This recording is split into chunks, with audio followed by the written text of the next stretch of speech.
Good morning, it's Miss D with Thrive Yoga, and I'm here with another short practice and story with you today. So we are going to begin just by connecting to our breath, heart and belly breathing. Inhale, stretch one arm really high into the sky. And exhale, find your heart, put your hand right over that. Inhale, stretch your other hand high.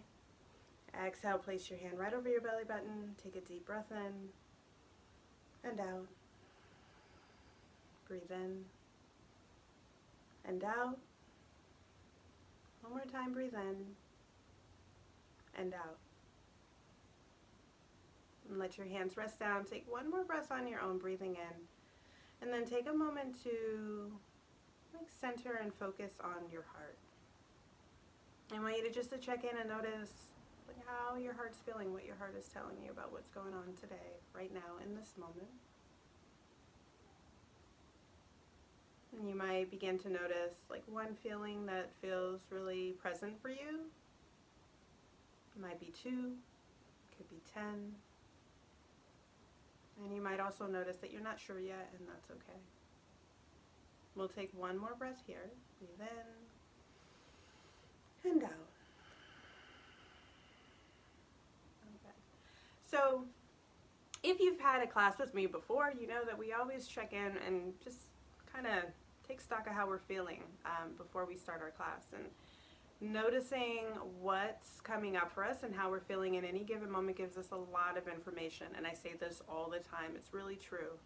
And I also want to make note of what happens when we're feeling grumpy, what happens when we're feeling cranky. We're totally allowed to feel that way. We are not obligated to be happy all the time, but it can feel like people have that expectation of us. I think sometimes when I'm teaching a yoga class, sometimes people might feel like they're supposed to feel calm, so when they check in, they'll say that they're calm. And that's okay, but the goal is to notice exactly how you're feeling. And the truth is that when you stay true to what's true for you, that other people have permission to do that too. That whole thing rhymed. That was amazing. So I love this story that I'm sharing. It's called It's Not All Rainbows. I haven't seen this before, and I was really excited. It's Not All Rainbows by Jessica von Innerrebner.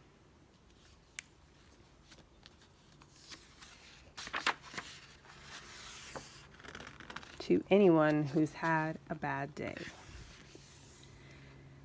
Everyone knows unicorns are perfect. They bring glitter and happiness to everything around them. Their smiles alone make rainbows appear. When you're a unicorn, every day is filled with magical awesomeness. And that is how it was for Kevin, until the morning he woke up on the floor. This had never happened before. Something felt different. Something was different, but Kevin knew just what to do. Keep it happy, he reminded himself. Always remember to smile. Unicorn starts with you. Sparkle, sparkle, sparkle, sparkle more. Keep it happy. All good reminders on how to be a good unicorn. With an extra big smile, Kevin set out for a glittery, fantastic day, driving down Cheerful Avenue, crossing with Upbeat Road. Sure, his day had started off on the wrong hoof, but Kevin was positive he could turn it around. However, things did not go as planned. It's like he ran out of gas, and then his tire popped off, and then it started to rain. Yikes. By the time he got to town, Kevin felt a little frazzled. He never had a less than perfect morning. Keep it happy, Kevin told himself. Maybe a glitter soda would get his day back on track. Holy hooves! The line was long, but Kevin was sure it would move quickly.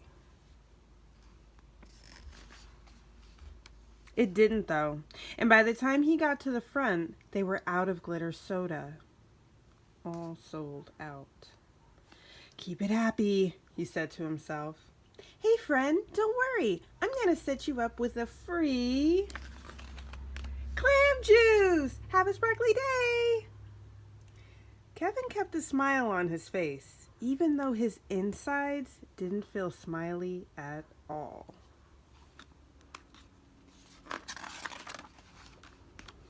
Bump, sploosh, spill.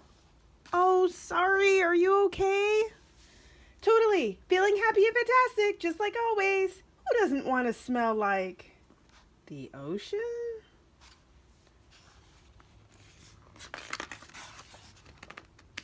And Kevin continued on his way.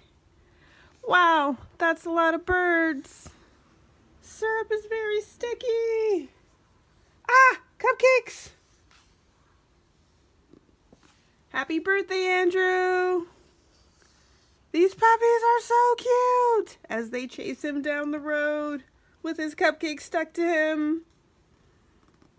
Ah, oof, poor Kevin.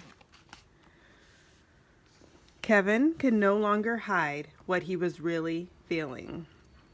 Today is not awesome or fantastic, and is definitely not sparkly. It's horrible. This is a really horrible, lousy, awful day.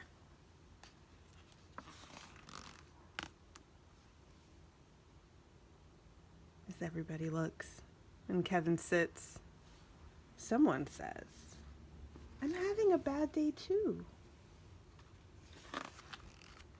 There's clam juice on my favorite shirt.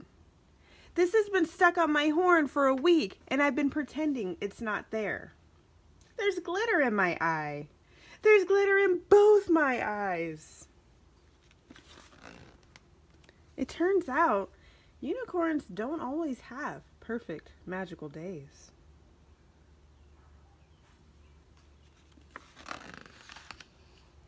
And that's okay. It's okay to not feel okay. So as we see in that story, Kevin, a unicorn, had this expectation of themselves that they should always be sparkly, glittery, happy, excited, everything is fantastic, until they had a really bad day and wasn't quite sure what to do with those feelings, and then they all came out. The beautiful thing that happened when Kevin finally shared their feelings about being frustrated and how it was such a horrible day is that some of their friends were like, hey, my day's not been great either. And they were able to kind of connect with each other and share that, yeah, I have glitter in my eye. And I spilled clam juice on my favorite shirt, or whatever it is. That same thing is true too when we allow ourselves to feel our feelings. When we give ourselves permission to have whatever feeling that we're having, and then we can connect and communicate that with other people, and we might be able to give them permission as well to connect and feel their feelings. So it's a really beautiful thing that can happen when we pay attention to how we feel. So our practice is a really short, quick, and simple one, maybe simple. And as we've already done our check-in and noticed how we're feeling today and in this moment. Now, you might do another quick check-in with yourself, taking a deep breath in and a deep breath out. And notice if you're still kind of feeling the same way, whatever it is. And you might go ahead and take an anchor breath with a hand on a heart and a hand on a belly, or both hands on and over your heart, or even a hand on your forehead and your heart. And you might check in again with that feeling. And in your mind, or even out loud if it feels comfortable, you can say this to yourself. Let's say I am feeling, and I'm going to say cranky. I'm feeling cranky, and that's okay. I am not cranky, but my feelings are cranky, and I can feel cranky, and that's okay. And then I might, or you might take a deep breath in, and a deep breath out, and kind of sit with that. Now, once you identify how you're feeling, you get to decide what you want to do with that. Maybe you're ready to do some movement or some other type activity that can help you to shift away from feeling cranky. Like, what kind of support do I need? Like, I'm feeling cranky, I could really use a hug. So I might want to ask or seek out a hug or give myself a hug. You might also be like, if say this was me, I'm feeling cranky and I'm gonna stay cranky. I'm gonna sit with my crankiness for a little while. And I'm gonna sit and I'm gonna do that. And that's okay too. The whole goal of this practice is to give yourself permission for whatever's happening. So if you're feeling happy, I'm feeling happy, and that's okay. And you might want to sit with your happiness. You might want to share that with somebody else. So go ahead and give this a try. It can take just a minute or so. You can do this any time of the day, checking in with first how you're feeling, and then what you kind of want to do with that feeling. Remembering that you are not that feeling, right? I am not a little cranky ball, but I'm Miss D, but I'm having cranky feelings. And then kind of deciding what I want to do about that in that moment. So I hope